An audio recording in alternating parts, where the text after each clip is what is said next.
Chapter 4, Knowledge Clues. Okay, so what are the clues that are going to help you recognize and identify when you're speaking with a K personality type? In general, they're going to be a little bit quiet and reserved when they're in a large group setting. So they may be a wallflower. They may distract themselves by getting a drink or something to eat and kind of having an excuse to remove themselves from the opportunity to talk with other people. They may also be lost in thought. So they're very abstract thinkers, and you might find them off daydreaming about how to build the next spaceship or build the formula that solves the algorithm for Google, etc., right? They're also very into gadgets and gadgets. So they love technical things. They'll talk techie talk with you.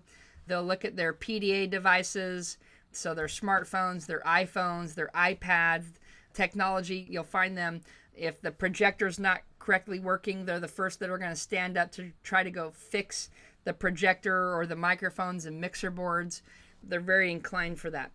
They may also be involved in very technical, analytical, or complicated conversations. So if they're not being quiet when they are speaking, they're speaking from a brainiac perspective, very intellectually stimulating, and at the same time can almost be overwhelming and boring to someone who has a lack of interest in that subject matter, or the information's just flat out going over their head.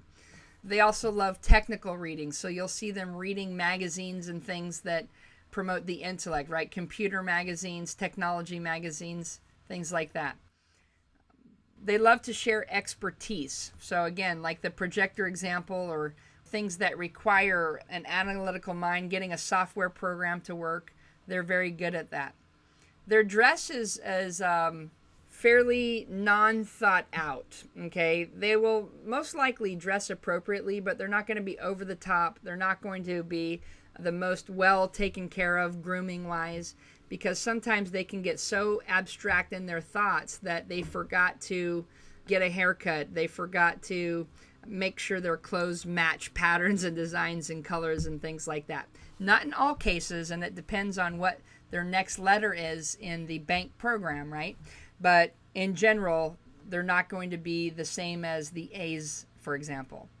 And they're going to drive very logical cars that make sense. We're talking about fuel efficiency, hybrid technologies, and things like that. You'll find them watching TV, watching the Discovery Channel or How It's Made, sci-fi movies and videos, tinkering on their phones. And these are great ways to start to recognize who they are when you're out there networking with them. If you're attending a networking event or they give you a business card, some of the professions that seem to attract the Ks the most are going to be the ones where they can get intellectual stimulation. So engineers, scientists, computer programmers, analysts, and people like that. Now remember, I said that Ks are not very touchy. So when it comes to greeting them, and the Bs do the handshakes, the As do the high fives, the Ns do the hugs, the Ks don't really touch at all. They simply communicate through their mind in the form of Spock, right? So if you've seen Star Trek and you put your hand up and you create the symbol of the V, that's the joke with how Ks like to communicate, silently acknowledging the intellectual capacity of the person that you're talking with. So they're not going to be overly touchy or friendly. They're going to be slightly standoffish seeming, but intellectually interested in what you have to say.